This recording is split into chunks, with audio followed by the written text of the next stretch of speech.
I remembered so much about my past life. There is a warning though. This can bring out, this can make you really emotional, because mine did. Me, my husband, and my daughter all lived in this house that was in this swamp landscape. And me and my daughter were really close, and Yeah, and I had a donkey come up and annoy me, and it was crazy. I just wanted to live by myself, okay? And then, I had to go on this adventure with a donkey. There was a dragon that we fought at a certain point. I don't know. She ended up getting kidnapped from me. The moment she was taken from me, I instantly broke out of meditation and started sobbing. I even saw how I died, which was in a really brutal way, and it's just a lie. If you do this... Wait, she won't even tell us how she died? I need to know. Be careful. Be careful. Oh. Fun fact about me, I went to a psychic, and in a past life, she told me I worked at a meatpacking plant, and I fell into the meat grinder, and they didn't stop production. And that's why I'm a vegan. They ate me. So to clarify, about 50 years ago, 8 people ate my past life body. They ate my meat. No. She's just got a vor fetish, dude. She literally just has a vor fetish. That's what it is. I woke up one morning and decided, hey, let's do a past life regression. Trigger warning for anybody that's not mentally stable, who has anxiety. Please don't do this, because it literally messed with me for a good couple of days. Yeah, no, you're definitely mentally stable. Nothing says I'm mentally stable like believing that you fucking traveled back to a past soul life that you had. So in my deep meditative state, I saw myself as a white female with light brown hair, and I had a daughter. I was wearing clothes that kind of resembled medieval times, and I was out with my daughter picking fruit or harvesting something. Then I just remember these men in black horses came, and they separated me and my daughter and were calling me a witch. As I was watching my daughter get pulled away from me, the men took me away and slit my throat. And when they slit my throat, I honestly choked up and started crying. It felt so real to me, and I just didn't even know how to feel. Up until this day, I can't wear turtlenecks. I can't keep anything close to my neck. Dude, come on. Oh, this is so good. Oh my God, she's literally wearing a necklace, dude. Oh, please stop. Everybody wants to be witches, dude. I feel like it suffocates me. It just triggers something in me. I legit had to calm myself down after that. I felt like I just needed to rest. Go forward slowly. I did the hypnosis thing to see into your past lives, and I highly recommend it. One, it was in the 1600s in Scotland/Europe. I was born into a poor family. I was one of the youngest only girl. I had 2 older brothers. My mom died of tuberculosis when I was still around 12. It was my worst heartbreak. I married a wealthy man, but there was no love at all. He beat me often. I loved our driver. We never ended up together, though. I outlived my husband and died alone of old age. I was ready to depart. It put a lot into perspective for me. I'm here in this lifetime to love and be loved. I'm so glad I read all that. HasanAbi won't read my leftist meme that I wrote, but he sits here and reads fucking Scottish past life experiences on TikTok. Scotland/Europe, by the way. Also, drivers in the 1600s, what were they driving? A horse? A carriage driver? I'm a hypnotherapist, and this is my past life story. Oh, hell So I yeah. originally went into hypnotherapy because I was having a repetitive dream about me getting washed in really high waves, but being really calm about it. So I made this the focus of my session and made sure that this is what I got to the bottom of. When I dropped into the life in this session, I was a young girl on an underdeveloped island. I found out that my parents had been killed a couple years earlier, and my brother was an authority figure on the island. See, okay, I like this. They're getting into weird shit now. You know what I mean? It's not always a love story straight out of Pride and Prejudice. Now they're talking about weird shit. I was a tribesman. The island started to become more of a community with jobs and functions, and I was not ready for that. So while my brother delegated jobs, I stayed back and made jewelry and just hung out. After a while, the other islanders weren't a fan of me, but my brother always had my back. But I also felt like that was ruining my brother's reputation. And spoiler alert, my older brother in that life is my younger brother in this life.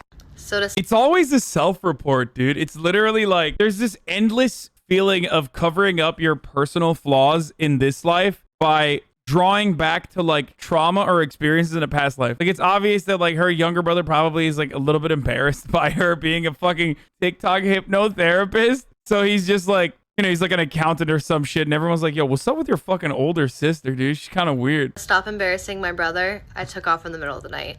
Can't fit it all, so watch for part 2. So I left the tribe to just do whatever, but was still close enough to where if there were any events going on, I could still make my way back over there. And I had memories of times I would go visit, and people told me I can come back, but I still just wanted to do my own thing. But then there was an issue at the tribe I used to live at, and when I went to go check on what happened, I found my brother's dead body. Found out it was an inside job and mostly an exchange of powers within the tribe. So I took my brother's body back to the hut, and I buried him with banana leaves and flowers until I decided there was really no point in me living anymore. So I ended up walking into the ocean where there were big waves, and I swam till I drowned. So I found out when I'm dreaming of that, it's usually in a chaotic time of my life. And it's kind of a weird way that my body brings me back to that time where I found peace amongst the chaos in the ocean. Sometimes the reason why we... What is that emote? Yo, look at the emoji she used there, dude. Ooh. I found peace amongst the chaos in the ocean. Ooh. So kinky, dude. We dream things are weird. This is like the girl version of the YouTube guys who retain their semen. This is literally, yeah, women do nofap.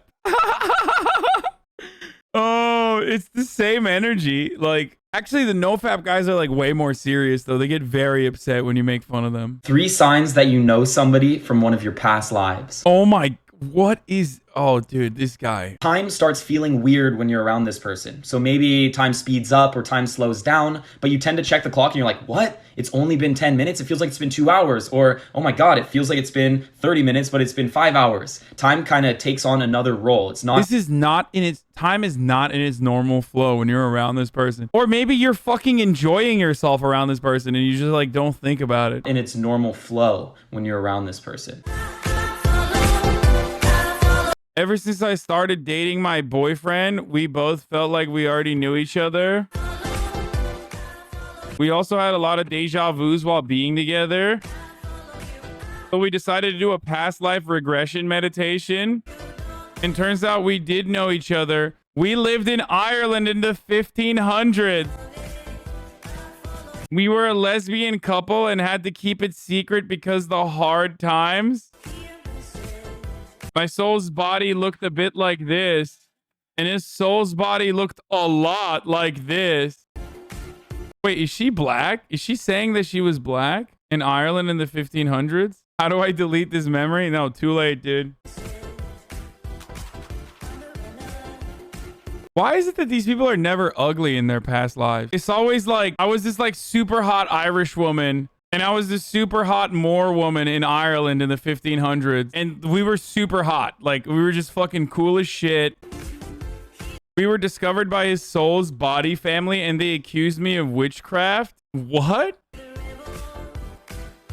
So I was finally condemned to the stake. My only crime was loving my soulmate. But in this life, we've been given a second chance. Let's just hope this one's not so tragic. Haha. Let's be real, dude. I mean, this is what happens when you're like, you're just going along with anything, dude. This is no different than me being like, oh yeah, I love astrology. Okay, just to get laid. Like, straight up. I don't believe this dude believes this stuff. He's just going along with it. Like, he's just on the journey. He's like, yeah, oh yeah, totally. I was a lesbian Irish woman. Yeah, no, absolutely. Real, honey. You're so right. So the other question I have is like, why are they never ugly? That's how you know it's fake. Because it's never like I was ugly, I was a leper, I was a bad person in a past life. Like, it's never like realistic. You know what I mean? Not only was I a leper, but I was also like a fucking horrible person. It's always people that lived robust lives that got hunted as witches and shit, that they were in like love and, you know, it's just, why? Why is it never, I was a fucking serf whose head got lopped off because I couldn't, you know, bring in enough grain that year? I'm just saying it's 100% fake for that reason. Everybody's sexy. Everybody lived like crazy lives. And it's just all made up. You liked my past life regression TikTok, so I didn't see this one. A psychic medium told me about it during an aura reading. This is what happens when you functionally eradicate organized religion and then you don't substitute it for anything meaningful. The God hole. This is precisely what you do. You fill it up with like karmic justice or Hinduism, like, or sorry, Buddhist spirituality, stuff like that. Like you have to, and you often do it in a bastardized fashion because you're not fully aware of like what that entails. Or if you're like me, you fill it up with hedonism, with hedonistic degeneracy. Apparently, I was a noble girl in the France. Oh, come on, dude. Why?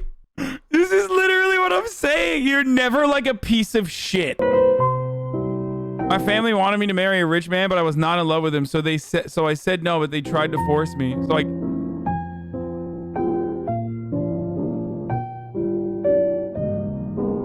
I got on my horse and ran away. I found a little abandoned cottage in the middle of the forest, so I lived there all by myself. Dude, here's what it is, okay? You just have an active imagination. It's not even that creative, though, because it's like, it's always like just a Disney story. Like, you just believe, you watch a Disney story, and you're saying, like, the Disney story is the way I lived. I hunted and grew all my food and sewed my own clothes. I lived only on my own. My only company was my horse. According to the medium, that's where my soul learned to never settle for what others want me to do or be, and always be myself. He's so fond of this. That's why in this life, I don't really care about what people think of me. Peace. Yeah, which is why I made a fucking TikTok about it. Nothing says you don't care about how people think of you by, you know, posting these like insane lucid dreams that you had that you post on TikTok now. I love this shit, dude. It's great. I think people should be allowed to dream, but I should be able to laugh at this person. So a few weeks ago, my older sister had a set of twins, and my daughter just met them before bed via FaceTime for the first time. It was going really cute until she just randomly blurts out to us, one of the babies is going back to heaven. I have no idea why she would ever say that, because we don't even talk about religion or heaven in our house, so it's really, really strange that she says this. Really creepy that she says this. It's not the first creepy thing she said to me either. Another time she told me randomly, like nothing, no context to what we were talking about, I'm not big anymore. When I asked her more about it, she meant that she was now a child again, which was, again, really strange, but kids can have imaginations that run wild. Then there was the time, though, that my stepfather passed away, and she was about 3 years old. She started randomly laughing hysterically at nothing. Wait, did the child die? Did I miss it? Looking out a window, and I asked her what was so funny. She tells me, friend David. My stepfather's name was David, and we don't know any other David. Dude, this is funny. I feel like these people should not have children, dude. Like, I don't know if they can take care of kids, dude, if this is the energy that they're putting out there. I'm just saying, like... Today we're going to be talking about James Leininger, who was born to Andrea and Bruce Leininger on April 10th, 1998. So when James was around 2 years old, he started having very vivid nightmares. Andrea recalls that she would come into his room and hear him screaming things like airplane crash, plane on fire. When James was able to speak, his parents started asking him about these dreams. James started recounting experiences that sounded like they were out of World War II. He claimed that he flew a plane called the Corsair, that it took off from a boat called the Natoma, and that he had a flying partner named Jack Larson. James also played with GI dolls, which he named Walter, Leon, and Billy. When his parents asked him about these names, he claimed that they were the men that met him when he got to heaven. Obviously, his parents were very confused, so in September of 2002, his father Bruce went to a World War II reunion event for the Natoma. While there, he learned that there was a pilot that died at Natoma Bay. Oh my God, there's an actual story behind this. Back in 2004, they wrote it nearly 6 decades ago, 21-year-old Navy pilot. Dude, I love this. I love shit like this, dude. His name? James Huston Jr. Like for part 2. Not only was James Huston Jr. a real person, but the GI dolls and Jack Larson were as well. Billy, Leon, and Walter were all aviators that died before James Huston and had the same hair color as the GI dolls. Jack Larson was still alive. Here he and James Leininger are together. Bruce also met 3 other men that day that confirmed a lot of the things that James had said. One of the craziest parts of this story is that James was actually able to reunite with his past life sister, Annie Barron. James had never— Dude, that's so sad. That's so incredibly fucked up and so sad. Never met Annie, and yet he was able to confirm that they had another sister named Ruth. He knew the age differences between all of the siblings. He knew that their father was an alcoholic. And he even remembered a random memory about them getting portraits drawn together when they were younger, all of which Annie confirmed. James is now 22 years old, and he and James Huston look pretty similar. See for yourself. Let me know if you guys want me to do more stories like this. yourself. They don't even look similar. What? Like, I have face blindness and I think like all white people look alike, and even I can tell these people are not, they don't look alike at all. Let me know if you guys want me to do more stories like this. Scary past life memories. A Reddit user talked about how they would have the same dream that they were living in the past. They said they would constantly have a dream about being in the 1940s and being shipped off to war. It was the same dream every time. He was a young man in England and he knew that the war was coming. He thought that getting involved in the war was the right thing to do, so he enlisted. This turned into him getting accepted into the army, and then the last part of the dream was always the feeling that he was stepping onto a boat and heading off to war. He has no idea where this dream comes from or if it's connected to a past life, but he constantly has it. A 2-year-old boy in England started telling his mom that he used to be a woman. He went into detail about how he was alive before and he was married to a man named George, and the two of them didn't like each other very much. And then one day the former lady had a baby with the man named George, but he didn't want the baby around, so he was mean to both of them, so she took the baby and ran away. This is a pretty bizarre story for a kid to break down, and he swore that he lived and grew old as a woman before and was married to a man named George. That's everything we have for you today. I'm a hypnotherapist, and this is one of my favorite stories from doing a session. This girl came to me and Bro, there's no like client privilege here, by the way, when you're a hypnotherapist. That's illegal? No, it's not. She's a fucking hypnotherapist. She's not like a real, that's not like, she's not doing real therapy, chat. and even though she had a lot of issues going on in life, she was always just super happy and took things like really positively. But she had like a weird fear about holding babies and just felt like she just needed more answers in life in general. So Chat be like, this is a HIPAA violation. Spiritual HIPAA, dude. we do the session, we put her under, and as we start the session, we find out that she was this cute little lady in the middle of a forest during medieval times because she didn't want to be a part of anybody's kingdom. Bro, if you're a scammer, I'm assuming you're like saying people are living during medieval times a lot, right? Of course, it's always suspiciously so similar to how like Hollywood is depicted medieval times. Just learn how to spell it though. Like, what do you mean? Medieval. Didn't want to be a part of anybody's kingdom. Well, one of the king's men found her in the forest and convinced her to come live in their territory. And they were promised What? Why would that happen? They convinced her? No, motherfucker, they would have murdered her and then taken like the 3 potatoes in her house and moved on. Why would they be like, oh yeah, we really want you. Hey, come on, please. You would make for an incredible serf. everything that they want as long as they serve the king. Well, her service was to be his surrogate, so have his baby. And she did not like that, mostly because she wasn't able to keep her baby when it was done. So she has the baby. Wait, what? It went to the queen who she didn't like at all? What? I think these people would benefit a lot from, at the very least, like learning how power dynamics worked back then, so that it's not like so easily disprovable that it's just like you just made this up. But then again, it wouldn't be like, if it wasn't like romanticized, and people probably wouldn't want to believe it, right? To keep her baby when it was done. So she has the baby. She escaped with the baby and took off back into the forest. Watch part 2 for more. Part 2. So in this life, she escapes back to her house in the forest with her new daughter from the king. And for a while, they live a totally good life.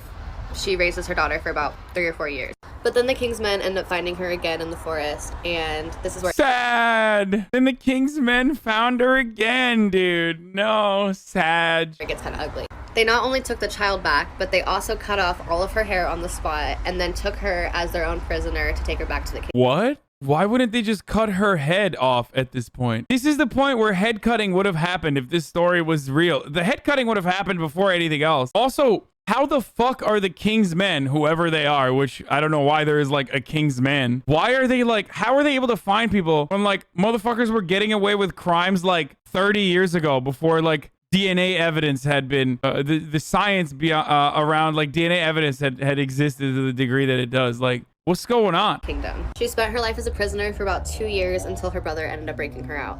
And here is the fun part. The baby in that life is her sister in this life, and her brother was the same brother that she has in this life. Oh my God. That is a big reveal, dude. That's a big reveal. That is a fun part. As well.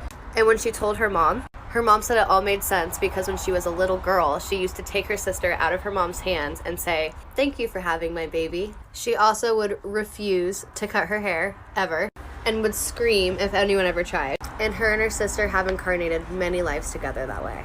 Because it teaches their soul love. It's a soul contract that helps their souls learn love. They're good at it together. Dude, this makes too much sense, dude. I'm getting chills. Boys, this is real. This is real. I remember in a past life, I was a very tall and lanky built man. People always celebrated me for my honesty. I remember wanting everyone to be free in America, and I advocated greatly for the abolishment of slavery. I thought that that was not very cool. The last memory I have from this life is being in a fancy theater hall and watching a play with my wife. And then that's the reason why I have so much trauma and I hate going to the theaters now. I can't go to a movie theater. I don't know why. I just remember like Bay of Pigs a lot. Okay. And I loved hooking up with sexy ladies, including this this woman. I think her name was Marilyn. I don't know. And then one day I'm with my wife and we're in a convertible and I can't remember anything else. And that's why I keep getting headaches every time I ride in a convertible. And also I just have this unreasonable fear of Texas.